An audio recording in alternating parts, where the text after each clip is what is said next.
Actually, I think them seeing closer on Sejuani is a little bit of a relief. Not the biggest early move maker. She does combo well with Aatrox, though. I do like this synergy because Aatrox is often able to set up engages in lane whenever the Aatrox needs, and if Sejuani is right behind him, then you stack up your stuns even quicker. Quick pause, unfortunately. And as always with pauses in the game, I like to say things that aren't terribly important. Everyone, just kidding, the game is unpausing soon. They all said R in all chat. But a quick tutorial on saying Eika's screen name. French doesn't have accented syllables. Like the English word emphasis, you say M harder than you say the rest of the letters. French, everything is very flat. So you say A as hard as you say Ka, and that's how you pronounce the screen name. Yeah. Eika. And he did confirm that, even though I hear so many of his teammates calling him Ica, just like a lot of us have done in the past too. But we will remain consistent. Ica will be pronounced correctly. Eika will. Now, real quick though, Zabotin himself called him Eika, the coach of Immortals, and Aphelios standing by with him now. Phreak, it's Eika, and Zob cringed a little bit at your French lesson. But Zob, I pulled you to the side because I'm wondering, what was the reasoning behind putting Apollo in here today? After last week, we had discussions. I had discussions with Johnny Altec about it's pretty hard. He hasn't been playing for a whole year. Comes back, a lot of pressure. Apollo has been playing a lot with Hakuho in the past, for the last 20 years or something like that. And he felt very confident in playing. And I felt like it was good to try these synergies while we're in the spring split to see how well we can create a global synergy for the team. Wow, they got a wall. That's impressive. Yeah. So that's it. That's just kind of trying throughout the spring split to see how good we can be using all 10 players and just not only the 5. Well, Zob, thank you, and best of luck to you and the team. Back to you guys. Well, Apollo already earning them a gold lead with the ward kill. Beautiful. Big difference bottom. Yep. Although, Apollo, 10 gold lead. And one thing I want to point out, actually, as everyone knows, Apollo is the nicest guy in the LCS. If you don't know that, now you do. And there's a story from the offseason when people were kind of shopping around for what teams to be on and, Clutch went away and all that. Apollo said, hey, Hakuho, I know you're going to get more offers than me. It's okay. Just take one. Go get a starting spot. I'm okay on Academy. And indeed, Hakuho got a starting spot in the LCS. And Apollo's like, okay, Academy life. And now he's back. Back with his... I don't want to say betrothed, that sounds a bit aggressive, but they're hanging out together yet again. Top lane fighting. Hauntzer loses some health. Hits sOAZ back. I like it. The fighter game, play-by-play. Yep. Continue, please, because Xmithie red buff. Jarvan, red buff to red buff gank All here. right. Footsie's back and forth, close to the outside of attack range. That's it. I know this like footsies. Yeah, they didn't actually completely engage. What a combo! No animation canceling to be had. No combos. What? That was Q's smite at the exact time. Except for on the... Okay, yeah. Okay, All right. Thanks, bud. All right, but yeah, that is a big invade here. Again, we mentioned Sejuani. Phreak thinks best jungler on the entire patch. Definitely has a rough time versus a lot of matchups early on. Can get bullied here. Xmithie, good job trying to move in, especially with lanes pushing up. And does get the red buff steal. Eika, nice little trade here onto GoldenGlue with the stun. And when you have jungle supremacy, it adds such a big dimension to the LeBlanc Syndra matchup, where the Syndra gets to really dish out that punishment rather than having to be worried about, all right, do I have to respect this LeBlanc chain that much and the distortion combo because there's going to be a jungler as well? But you get twofold with the red buff invade. Not only does Xmithie steal it away, but you ensure that Eika can actually bully more heavily in the mid lane. And so far, so good. Immortals pushing through a little bit. Small farm leads in most matchups there as the bottom scuttle goes to Xmithie as well. A deep ward spots everything that Eika might do, and Xmithie, I think the mid sees him anyway, but now he's certainly seen by that ward as he is definitely capping top side. Tries to juke into the brush, but that's a nice trinket ward. They know. All right, interesting. Closer's actually going to wrap around from where Xmithie just came from. But it's going to be too late. Yep. Recall does complete. Grayson Gary, GoldenGlue Gilmer of Golden Guardians cannot stop the recall, but is out of mana. He's going to take his own recall back and try to get his mana back. His closer realizes that, wolves weren't taken, was able to kind of track CS, knows where the Jarvan was, and knows he can poach a camp away. Yeah, it all comes from when you point out revealing himself, walking over mid lane, Xmithie there. Does mean that closer can find the counter farm, basically. Hauntzer, though, has to back off now. Yeah. Knows And that he, he's around. like, hard knows that said that the Jarvan's top side, because the Scarlet Plume was triggered, it hit the ward. If you look at your minimap ever at all, and pros do, they know he was top side, so he's playing defensively. Nice barrel chain, good play by sOAZ. Trade back, misses every skill shot. Hauntzer can only kind of shepherd the wave in, thinking that Jarvan probably recalled by now. Meanwhile, GoldenGlue CSing at his turret. Oh, Q, nice hit. W's gets the slows. That's going to be a stun here as well. The chain's on top. As long as they can track, he's still hit with the root, but the damage isn't quite there. GoldenGlue has TP, not Ignite, and Cleanse was there regardless, but a flash down and the health bar gone. Eika going to take an L in this laning phase. Yeah, definitely. It's a flash blown and also a big chunk of damage. One of the things that you need to determine as quickly as possible, especially as a mid laner, when people come in for trades like that on you, if you're going to have to burn your flash anyway, burn it early so you don't also take the damage and are also forced into this recall. Because look right now, this minion wave gets pushed in, your summoner spell is still gone either way, but you can't stay there, and you lose out on even more. Top side though. A lot of damage though. sOAZ eats the oranges, and Xmithie is here, so Hauntzer has to outplay this. Flash for the slow. They can EQ follow whenever, and that's the flash wave for Hauntzer, and they can't get in range yet again. Xmithie EQ'd so early instead of waiting for the flash out. Yeah, the idea there, obviously, when flashing in for the slow is you're trying to get the flash out first, then you follow, but in the end, summoner spells traded. Let's see, so there are points of attack here for both sides in different solo lanes. Hauntzer with no flash top side could be a repeat visit. Xmithie does need to get to level 5 first, I think, first before returning, or else he'll fall a little bit further behind in farm. And since Hauntzer now has access to the ultimate, an Aatrox is very capable at fighting you off if you continue to spam ganks if you're too low level at him. Chain's found, jumps back to both hops as Hakuho came to roam into the mid lane and make sure Eika stayed safe. Wave is pushed in, GoldenGlue's going to feel pretty safe. Xmithie even coming by as well, but he will once again walk by a ward. The consistent aggressive trinket ward is definitely pretty useful, as now Keith comes over. 3-on-3 down here, finds the tongue lash, a little bit of a slow, a little bit of a poke, but not too heavy of a trade. All right, big difference is going to be how they rotate into the river for this Scuttle Crab. I think that Golden Guardians should be able to retain it. No flash, remember, on Eika on the Syndra. So his positioning is so important. GoldenGlue's got his eyes on him. Keith feels comfortable. GoldenGlue does as well with Tahm Kench nearby. It means they get bottom Scuttle. No real contest unless MF does something really incredible, and that doesn't happen. Scarsloon spots the movements. Hakuho's back into the bottom lane, and Jarvan's just taking wolves. That means they feel safe with where everyone is, with mid lane under control. That Mountain Drake can go over. Golden Guardians feeling pretty comfortable in the early game. Tied in gold overall, pretty equal in summoners overall, and Mountain Drake on their credit. Yep, another recall here for Syndra. Another trip back to base. They give up the objective and let another wave push towards the turret here. Look at that cannon denied. sOAZ! It's a big win up in the top lane there. That's like a third of a kill. I want one. Oh, that's damage. GoldenGlue's at 100 HP. Needs to get away. Oh, that is a little unlucky. Ult's the wrong part. Very deceptive. That, if that was slightly better coordinated, I think that is a kill. Yeah, try and get the slow. Get maybe another Q in there. Yep. He's flashless. The W can come up eventually, but you might just find the next skill shot. End of the day, it's sOAZ ulti down, no damage dealt. It does even up the summoner spells there, where Eika had been forced into several recalls pretty early on due to having no flash. See if that will actually turn it around for himself. Still has the cleanse ready for a Sejuani ultimate, as Closer and Xmithie are both fairly close to that level 6 point, trying to get a little bit more access to the CC. Right now, Golden Guardians pushing slightly in the bottom side. Small farm lead, but some of it yet to be grabbed as Hauntzer takes some looks up the top side. sOAZ getting counter pick on this one. The Gangplank looking very good into this Aatrox so far. Yeah, and a lot of it is how he's playing it, right? He was able to get a very good early recall for the Sheen. That puts so much more effect on this harassment when he gets for these grass procs Qs onto Hauntzer.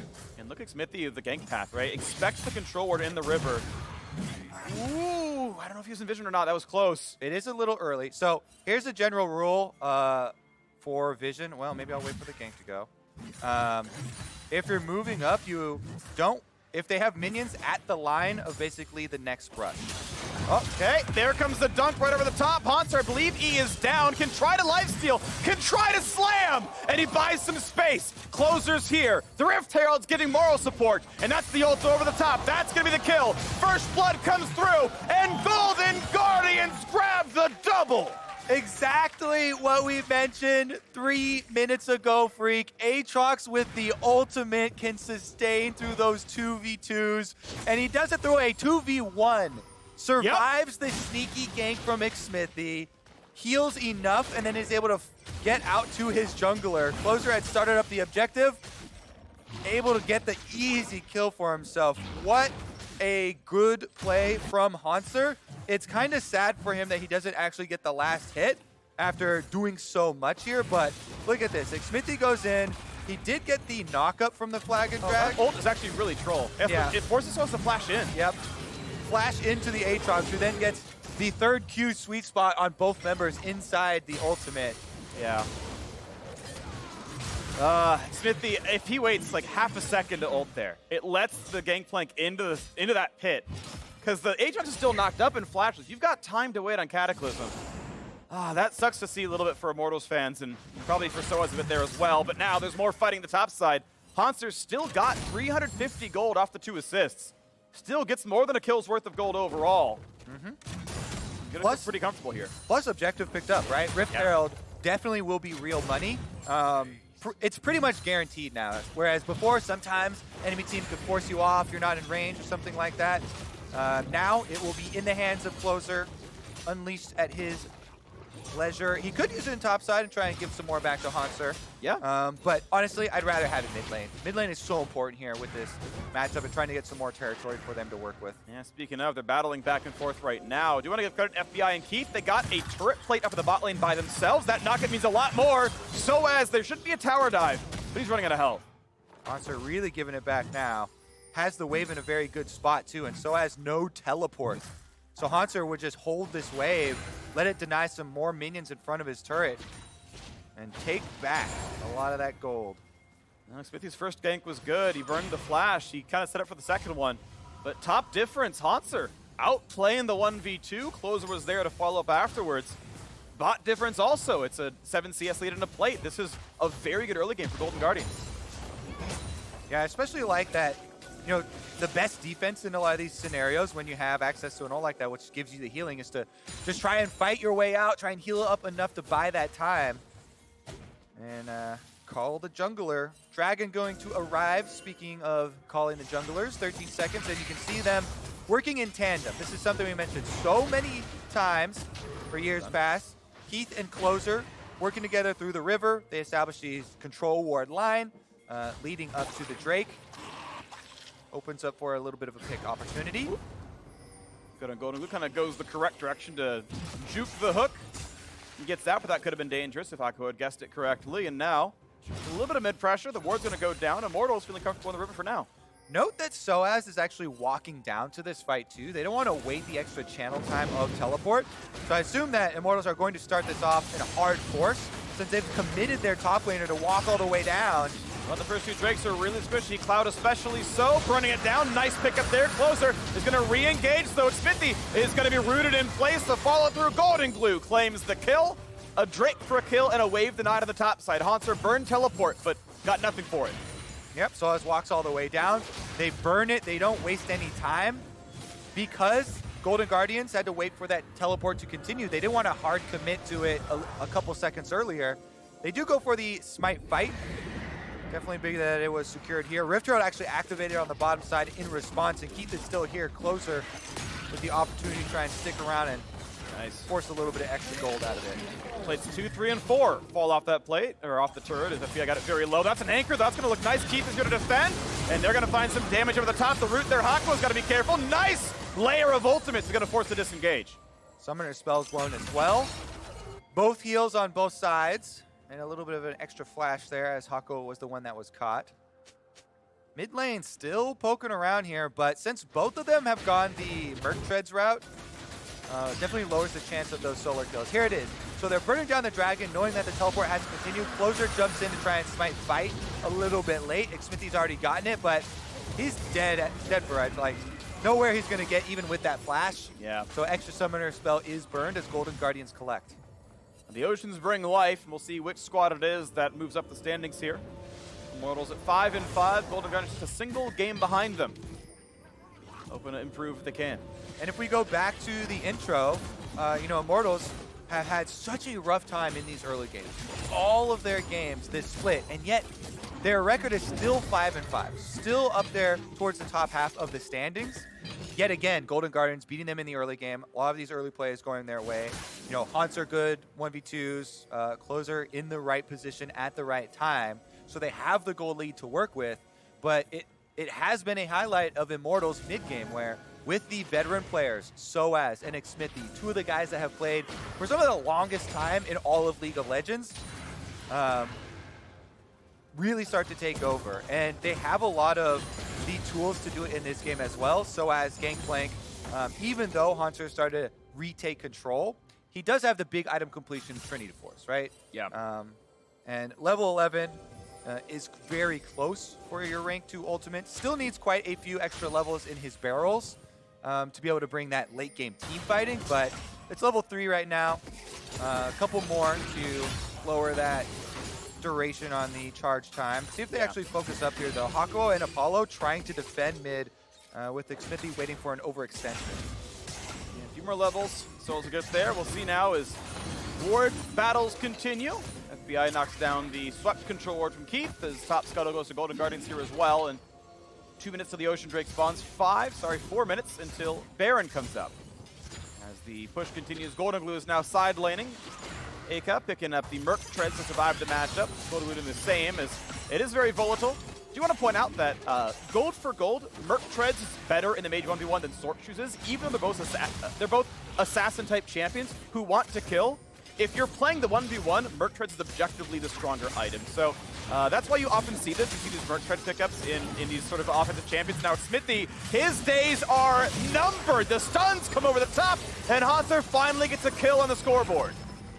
All right, Rift Herald started, but Hauntzer is really going to finish everything here. He pops out on sOAZ. That's another knockup, and the ulti and the oranges lets him walk away. Still damage done. sOAZ going to recall behind his turret. And I believe they should be able to finish that Rift Herald. Top lane will being exerted, and it's another objective picked up here for the Golden Guardians. Hauntzer should finish top, Rift Herald mid. This is so much tower damage the Golden Guardians are going to get off of that play. And that's going to be a lot. Yeah, look at this crack number 1. Turret in the top lane goes down. Actually, hey, it's GoldenGlue gets it first. Nicely done. Second turret goes down, and I don't know how many games I've seen within 3 seconds 3 turrets die. This is one of the first, though. Write it down. Yep. What kind of award did we win here? What would you title that word? That award? Like most coordinated outer defense destruction. Yeah. I mean, it's like least time between turret kill 1 and 3. It's like the very bland way of putting it, but it is accurate. I mean, sometimes it displays some sort of map-wide dominance or something. Yeah. Dragon will be the next one that does come up, though, so let's see if they can actually reset afterwards. There's no teleport on Hauntzer, and Immortals, knowing they have a teleport advantage, are trying to make it actually turn into something here, as they've got vision control as well. Here comes the push down on the bottom side as the wards are knocked out, and Immortals going to find a little bit of a stun. GoldenGlue a little bit of poke, but not a lot of it. They can chunk the bit. There's the stun to Hakuho. The ulti over the top as well. Nice bullet time, though. Could turn it around as Apollo puts some damage across. A triple stun for Eika, and it's Keith forced to run away. GoldenGlue chunked down as well. Nice team fight there for Immortals. A turret by some time picked up and thrown. Get that out of my face, says Syndra. And the Ocean Drake is now started by Immortals. Yeah, quick dispersion there for Golden Guardians taking too much damage. Aren't going to fight it. And Immortals will be happy to claim the Ocean Drake. See if it's, I don't think it really goes too far for them. Does delay a little bit. Yeah. And Golden Guardians going to have to refocus on next time. I need to take another look at that setup, actually, how they defended it. Another couple of big breakpoints coming up, though. Stone Plate for closer, very close to getting completed. A lot of players try and rush the Warmogs for Sejuani, because if you take the stat shard for your rune for the third choice of health, You can get it by level 13 for Sejuani. Have enough helpful marks to trigger just by rushing it. Here's a look. I want to see the setup one more time, though, as Eika did get the stun while GoldenGlue went in. And Closer was trying to thread the ultimate past Hakuho, but he does hit the tank. Defense activated there. And then nice Misfortune ultimate, which caused everybody to drop off. And with the Devour as well. Nobody really to get in to finish it off. And since Hauntzer had the advantage in the 1v1 and is able to create space, he lets everybody disengage. So nobody loses their life, but they do give up the objective to Immortals. That's going to feel a little bit good, but still it's 4,000 gold behind. Golden Guardians have ballooned the lead and now a re-engage in the top jungle. A nice ult finds Keith, pops the shield, stays alive, but Golden Guardians again, bit of disengage. The turret goes down in 2 autos. And oh, that blast cone could have almost... there's trouble. There's trouble in the bot lane. Apollo almost got Hakuho killed. But bot is shoved in, so I was going to be a little bit late to grab the farm, but won't miss the cannon. Still feeling comfortable on the Golden Guardian side as Ocean regens Immortals slightly. Easy Q. 140-something gold picked up. And just look at this line of control for the Golden Guardians. Pressuring Immortals into this very small area of the map, basically pinning them in their own base, and you start to take away more and more resources by doing that, right? Half of a side wave gets lost to turret damage while you're transitioning, pushing on the other side. A couple of camps get stolen here or there, and it basically just increases the income for Golden Guardians by kind of strangling out Immortals and taking away so much of the territory from them. Well, it's the ward fight going back as Immortals tries to get rid of the wards inside of their jungle and put a few down as well to spot out the Baron plays. There aren't any just yet, so Immortals can feel comfortable. Yes, we're losing grasp on this game as the Blue's going to go over without much issue. There's the W. Golden Blue's going to feel comfortable there. Pretty similar farm in the mid lane as they push forward and continue their item builds. Scuttle goes down. Keith's going to knock down a control ward, and so far so good of the Tahm Kench. A lot of the players on Golden Guardians said that, you know, not all the deaths were his fault. It was coordination issues where we said go. He's in front. We said go back. He's too late. He's Tahm Kench. He's dead. So far, deathless game for Keith. And also, everyone on Golden Guardian. Very true. 0 kills so far for Immortals. They can definitely change that number if they're able to make use of their good AoE, right?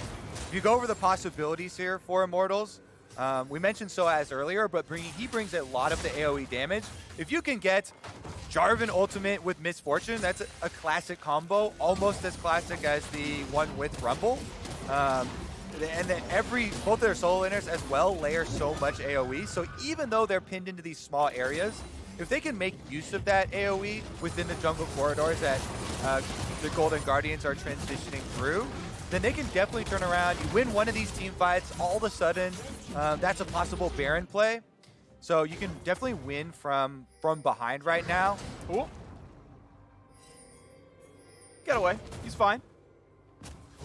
One of the biggest strengths there of LeBlanc. Yeah, why instant cast return. Yeah, why we talk about you always want some sort of point and click that's like an instant lockdown. Whoop! Back she goes. Ball turtle coming up on the State from Analyst desk. Stay tuned for that one. Little sad loss for FlyQuest, but it was to Cloud9. You can't blame him. Every other team has done that already. Turtle is our all-time CS leader for the LCS. Great. Do you know, and this is the same player, who is the all-time assists leader and all-time death leader? Aftermoon. Of the LCS. You do know, okay. I didn't know, but I guessed, and I was right. Oh, I thought, hey, you answered so quickly, I was like, oh. Yeah, I'm like, had it who's prepared. the support who's been on good and bad teams and played since the beginning? Well done. The well Aftermoon. done. All right, Hauntzer gets a flank. What? Oh, that knockup actually cancels the anchor push, but he's just far enough away to get away from the chains. Still feeling comfortable. Golden Guardians slightly growing the lead, slightly more than 5,000 gold up now as next Ocean Drake has spawned. It's theirs by right. Stun's gonna land. That's the go button. Apollo goes down. FBI open up. Xmithie forced to back off now as well. Close Oh no. here. Hauntzer gets a little bit too far forward. He's gonna stay alive though. Closer with the sliding Sejuani ultimate. One of the few times you get to have real fun with this champion. Just barely gets Apollo, by the way. Critical target there. Very nice selection and earns them that Ocean Drake you were talking about. Now, this is why we kind of talked about it. It didn't really move the needle last time because they're split two Drakes apiece now, so it's not really building towards this imminent soul. More of this is going to be on you get some slight regeneration for your team for the Baron fight, because the Baron fight and the possible setup where you actually have to control the vision, then bait them over, little bit of regeneration in those situations can go a long way, especially since the Sejuani did not go the Warmogs path. So it's going to be one of the things I highlight with the difference of these two builds. Stoneplate gives you this big activation within the team fight that buys you a lot of time. But one of the reasons so many people rush the Warmogs is for those times where you get to back off from the team fight, you get to back off from starting Baron, and Sejuani is one of the champions that actually can hit the health threshold by level 13 with your stat shards for it and get your regeneration passive. So correct me if I'm wrong, Kobe. Did Jarvan's used to go Warrior enchant last patch? I feel like I saw a lot of them. So there's always been both floating around, right? Yeah. Generally, you'll go the Electrocute Warrior Jarvan if you want to burst. Conqueror for tank Jarvan. Conqueror has really taken over priority, I feel like, for the last couple months, maybe. Yeah. It's been really common. But either way, it is Cinder Hulk here. Keep in mind, 10.4 does have Cinder Hulk buffs. Doesn't really surprise me to see Jarvan go that way on the build. Yeah. There's definitely, people just want him for the group up for the initiation. Do you remember solo lane lethality, Jarvan? Yes. Because I know Apollo does. Yeah, that was Ray against them. Yeah, he was on the receiving end. Woo! It was rough. It was QR one shot. Xmithie QE's in, goes to the R. Ult's going to be on 2 targets, but gets interrupted partway through. Re-engage for Hauntzer, gets some decent damage across. Ulti, that's decent damage in from FBI, but no one is dead. GoldenGlue with the Banshee's Veil has more than 100 Magicus now. Playing the Void Staff on Eika, as now mid lane is yet again attacked, and that is with a chunk onto Xmithie. That is a turret going down. That is Golden Guardian, who have only lost Drakes this game. They have given nothing else to Immortals. See what they can take after this secondary turret, because there's only a few wards left to sweep, and they do have sweeper on Keith. GoldenGlue running interference here in the jungle, trying to keep them respectful with the extra vision that he's got and the mobility on LeBlanc. You just delay them till the Baron is gone, and it's getting burned down now. It is running lower and lower in health, but 4,000 is enough to play around if they can get some vision over the wall. Right now it's not happening, but Hauntzer is being pushed away. The barrel's going to land. He's going to have to regen back up, 200 HP left, and thankfully the ocean map spawns more oranges, and it's like a soccer game, 6 years old. Just pops them in after, feel all better. All right, big chase off here for Immortals. Whenever you start up the Baron like that, the health cost is going to mean a recall. Immortals take some gold back for themselves. This is their first turret. Now they've taken more than dragons. The PvP objective has been claimed for Immortals. That's going to be a nice one to feel, but it's still a long way to go. It's 6,000, the gold deficit. Golden Guardians have grown the goldie, but not really pushed in too terribly far. Inhibitor's not cracked. Baron not even really that seriously contested. Immortals showing up is enough to push him away. So we'll see what else Golden Guardians can work with. Certainly still winning by quite a lot. We got just over a minute and a half until the 3rd Ocean Drake spawns. It would be the 3rd Drake for Golden Guardians if they can get it. And I like to see them try and more heavily pressure around this Baron once again. You can see them trying to return to the scene here and clear out so many of these wards. It is meticulous to try and take these down. They do have to worry a little bit about the extra scaling. Gangplank here, sOAZ is almost level 16. Trying to catch up to Hauntzer, and he's starting to fight back. It's that barrel again. That's actually a lot of them picked up in a row. Now here comes Tahm Kench over the top as Hauntzer heals back up, and the fight begins now. And this is the ult coming across. A big stun. sOAZ wants to flash away, eats the orange and runs. Hakuho nearly dead. Ult's not going to land. That's the nerfs at work. It would have hit last patch. Exactly. Shorter range for the Aphelios ult, and he's going to thank his lucky stars. He gets to survive this time around. Flash down, though, and it comes at a cost of chasing them off the Summoner's Rift. We're going to go here from the knock-up, and Xmithie doing the same. I want to point out that there is a very rich boy in this game, and his name is FBI. 12,000 gold on him, about a 3K lead over his opposition. Yeah, that is a full item, which is, in most cases, like 60% more DPS. For marksman itemization, it is not close. Well, he's putting that to use on the Baron right now. He has very good guns to do it with, stacking up his chakrams to burn the Baron down. Everyone else trying to keep Immortals out, but they can't quite. Can they get in range? They're not going to be able to. Smite comes in. Baron picked up, and Hauntzer, he wants in right away. Hakuho is gone. The chase into sOAZ knocked him as well. The flash to follow. That's a 2 for 0. And under the turret, Golden Guardians could dive. Be smart. Stop taking the turret. Clear the wave and wait. GoldenGlue can very easily stop the recall. Luden's Echo will block all 3. And eventually, they will find that dive. Hauntzer gets the first. They're still waiting around. You can just wait. You can wait for the wave. Much better now. Here comes the attempt at closing out the ace. They got 10 seconds to do it. I mean, it clears the wave. Honestly, though, they have Aphelios pushing mid lane right now, too. Here comes the push, 4v3, Tahm in the backline, 1 for 0.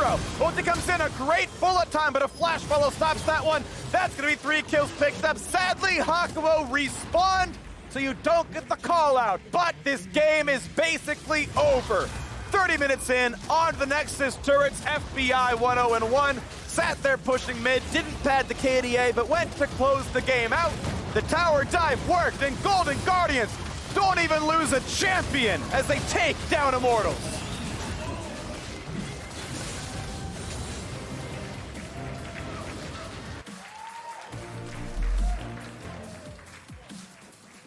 Started with the top lane fight.